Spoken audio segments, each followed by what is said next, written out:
ठाकरे बंधूंमध्ये जागा वाटपाचा तिढा नाही। दादर, माहीम, भांडूप, विक्रोळीमधील तिढा सोडवण्यासाठी आम्ही समर्थ आहे। खासदार संजय राऊतांनी महत्त्वाचं वक्तव्य केलं आहे। कोणताही तिढा वगैरे नाही।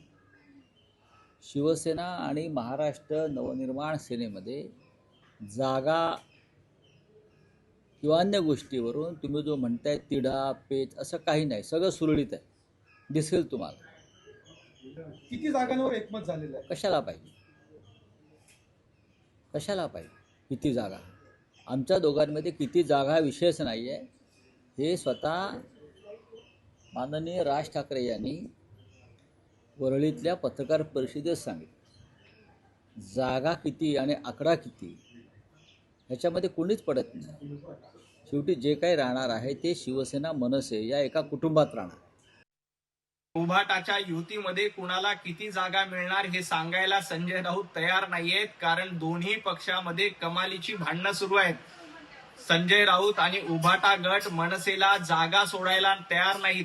फक्त 40 ते 50 जागांवर मनसेची बोळवण करण्याची तयारी उभाटा गटाची आहे। त्यामुळे मनसेचे नेते देखील नाराज आहेत। त्यामुळे आजच्या पत्रकार परिषदेमध्ये संजय राऊत यांच्या चेहऱ्यावरची अस्वस्थता दिसली आहे की उभाटा गटाला जास्तीत जास्त जागा घ्यायच्या आणि मनसेची 40 ते 50 जागावर बोळवण करायची, अशा पद्धतीचं संजय राऊत आणि उद्धवजी ठाकरे यांचं धोरण आहे। त्यामुळे मनसैनिकांनी आणि सन्माननीय राज ठाकरे यांनी देखील उभाटा गटाच्या या कूटनीतीपासून सावध राहिलं पाहिजे।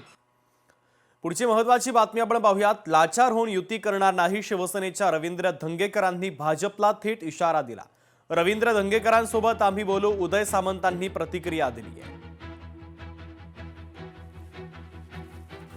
विषय असा आहे की लाचार होऊन युती करायची नाही अशी आम्ही विनंती करणार आहे। जी सन्मानाने युती झाली पाहिजे, सन्मानाने सगळ्या कार्यकर्त्यांना न्याय मिळाला पाहिजे आणि माझ्या मुलाचा निर्णय निवडणूक लढवायचा असेल तर तो घेणार आम्ही समजतो, पण तो त्याचा निर्णय, शेवटी तो लोकशाहीमध्ये त्याला अधिकार आहे आणि निवडणूक लढवायची नाही लढवायची हा त्याचा अधिकार आहे आणि आम्ही त्याला विनंती करतो की तुझा बाप धनुष्यबाणावर आहे, तू धनुष्यबाणावर राहिला पाहिजे आणि तो आणला पप्पा तुम्ही बघा, नाही तर मला माझा निर्णय घेऊ द्या।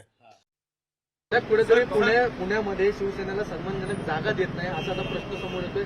वारंवार नेते देखील असे वक्तव्य करतायत। रवींद्र धंगेकर बोलतात ते ज्या ठिकाणी शिवसेनेचे नगरसेवक निवडून नाही येते त्या ठिकाणी भाजप आम्हाला जागा देते, त्यामुळे त्या ठिकाणी भाजप हे आमच्यावर अन्याय करते असं देखील म्हणतात। या संदर्भामध्ये रवींद्र धंगेकरांशी आम्ही स्वतः बोलू, त्यांच्या मनामध्ये नक्की काय आहे, त्यांना कशा पद्धतीनं तिथल्या युतीच्या बाबत चर्चा करायची आहे मी स्वतः त्या ठिकाणी बोलून शंभूराज देसाई साहेब बोलतो आणि आम्ही दोन्ही जे मंत्री आहोत त्याचा फीडबॅक आम्ही मुख्य नेते एकनाथ शिंदे साहेबांना देऊ। लोकशाही मराठी ऐका, पहा, जागरूक रहा।